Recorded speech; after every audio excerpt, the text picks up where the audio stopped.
everyone, and welcome back to the Greenius podcast. Today's guest is someone who spends a lot of his time asking questions that honestly, most people never even think to ask. Questions like, what if an old fort could tell stories again? What if a hotel could help people understand the culture instead of just visiting it? What if barren land could become a thriving ecosystem once again? And what if development and conservation didn't have to be on opposite sides of the conversation? I've been lucky enough to visit Suryagarh and Dhun myself.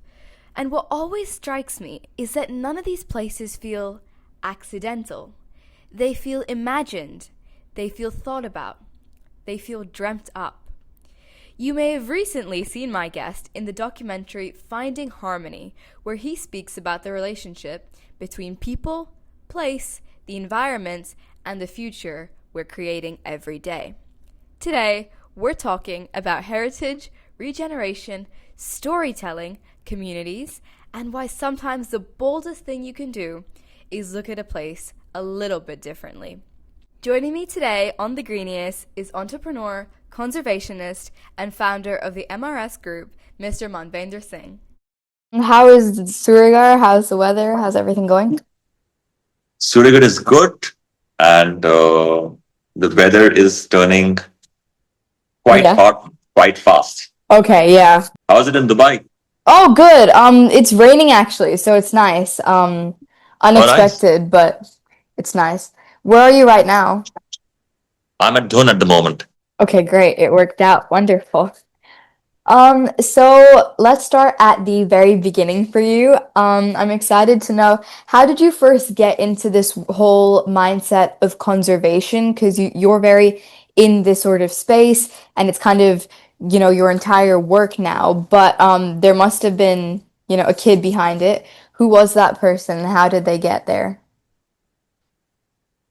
So for me, conservation started not as something that I was drawn to or had any idea about, Mm-hmm. but conservation really started by coincidence. Yeah. It happened so that I was working on my first project in Jaisalmer, which was a very intuitive decision of moving to Jaisalmer and trying to build something that represents and can tell unheard stories of the region, of its people, their ways of life, everything that is extraordinary about that place.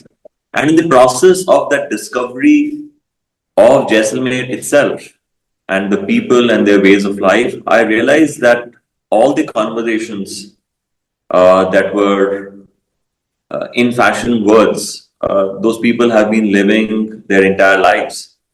Water conservation, developing some of the most sophisticated water systems, not only physical infrastructure, but cultural infrastructure, civilizational infrastructure, to create a system that not only solves for water, but what it takes on a societal level to solve for water. Yeah. What I learned from there, how in a place where nothing or very little grows, people have been able to call it home for 2000 years. There is a lot of layering of thought, wisdom, and wonder that interweaves beautifully. And my fascination to just understand how these people have managed to call this home for 2000 years in a place where wind velocities are 150 kilometers an hour, in a place where temperature in summers is 50 degrees. Like everything that is challenging about living in the desert, they have managed to develop systems to work around them, and it was very fascinating to me. So I suppose in that process of discovery itself, as I learned more, my respect and my love for vernacular wisdom that has been perfected over many generations, that it has become art forms. Just to understand that is really how I got a perspective on viewing life in a way that I perhaps did not know Yeah. initially. It's awesome that you kind of found that conservation, that sense of being earth aware buried in the sands, which is like very unexpected. Because with most people, I think they learn it from a very early age in school or seeing a video, but for you, it was very much something that kind of grew on you later on. Did you have a big sort of moment of realization or something that really made you see how important it was to the people and the land and the community in general? Isabella, there is no way to survive a desert if uh, conservation and regeneration and sustainability is seen as an end goal. Hmm.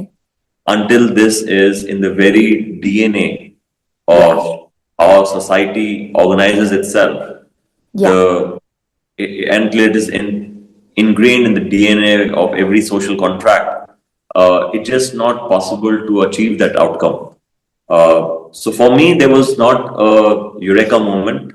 hmm, It was gradual demystifying and just knowing of why things are done the way that they are done. yeah, Uh, so unpeeling of that is really how I at least got to understand about conservation. I'm still learning. yeah, That is Jaisalmer, one remote corner in one country. But every place that you go in the world, local communities, indigenous communities have found ways of living that have clearly worked. And I think there's a lot to learn from that. yeah. It's kind of they're digging up the sort of truth in their ways. Let's take you back to the sort of reason you landed yourself in Jaisalmer in the very first place, which is Suryagarh. And I've been Mhm. very, very lucky to be able to visit so many times with my family. And the hotel always feels so different because it's almost like you're checking into a story vis-a-vis checking into a room. When you were sort of growing up, did you imagine creating such a very gorgeous space where community is sort of reflected in every corner, or was it more like an idea that kind of came through other things? So the background is that I grew up in my very formative years in Jaisalmer, and then Mm-hmm. I've been visiting Jaisalmer because my mother's brother had my mama was in the hospitality business. So I've been seeing Jaisalmer off and on. Yeah. And after my school, I went to Bombay, lived there for 4 years. I was Mm-hmm. in fashion for a bit. And then for those years, I had not visited Jaisalmer. Yeah, Uh, okay. High school to my college. And suddenly, after 6, 7 years, when I visited Jaisalmer, after having lived in Bombay, it allowed me to see this in a completely different light. Yeah. And I understood many things that I had not understood as a kid Yeah. while living there. And as I had said earlier, that it was a very intuitive decision to propose to my family uh, a project that represents what is incredible about that space, Mm-hmm. about Jaisalmer. I suppose that my deep interest in the region itself informed many of my design choices later on. Mm-hmm. And surely that if the architecture of Jaisalmer, which by the way, all architectural colleges of the country, they do take people to field trips, Yeah. uh, Wow. the students to Jaisalmer, there is a certain serendipity, there is a certain timelessness, there is a certain way of urban planning, the way of spatial design that people have evolved by living there, by constructing it themselves for themselves, that creates that magic. And it is Mm-hmm. true of most organic settlements because they are built by the people, for the people. They embody in their physicality uh, a premise that creates conditions for better social interactions, for Yeah. chance. And I was just hoping to learn from that, and I was able to learn from that and perhaps every time speak my mind when it did not, when it felt more structured and less Mm-hmm. human, Yeah. and and and thankfully the team that was working with me, they actually not only understood that idea, but they were able to teach me how you can push that idea even further. So that's Yeah. how the spaces in Suryagarh evolved from the best that we knew at that point in time. Awesome, thank you. And I think a lot of people are always talking about sustainability and conservation in the way of earth, the seas, the rivers, the trees, which is a very big part of it. But then there is also that sort of human interaction, that community element that does tend to get overlooked. And I think Suryagarh really does sort of touch on that. More than that, it sort of embodies it. And when you walk through Suryagarh, and I can say this of experience, you feel like every single corner, every design has a story behind it. The architecture, the music, the people, and the way the spaces are just designed in general. When you were first thinking about hotels, when did it kind of hit you that you didn't just want it to be this sort of futuristic kind of space, but you wanted it to be more than a place to stay, but a place of experience? Hmm. It's because I don't come from the hotel industry myself. Mm-hmm. I've been, I approach everything from the sense of a potential guest. Yeah. Uh, One thing from the very beginning was clear in my head was to make it an experience that was more residential in nature, Yeah. Mm-hmm. felt less hotel-like, that felt something that belonged to the space, that felt something that was a continuum in the kind of spaces that exist in that region, a place that borrows a lot of the wisdom that has been acquired for many generations in that region.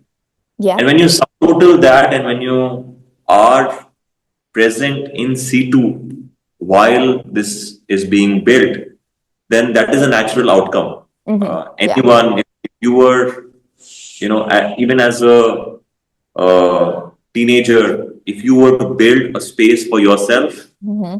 Yeah. that space will work for yourself the very, very best. That's true. And you don't need anyone's. Yes, you may need some scaffolding in terms of how to design the structure, but inherently how the space will feel and should feel, no one would be able to do it as good as you do because you are the end user. Mm-hmm. And so I suppose in my journey, it was because I did not come from the hotel, from an hotel experience.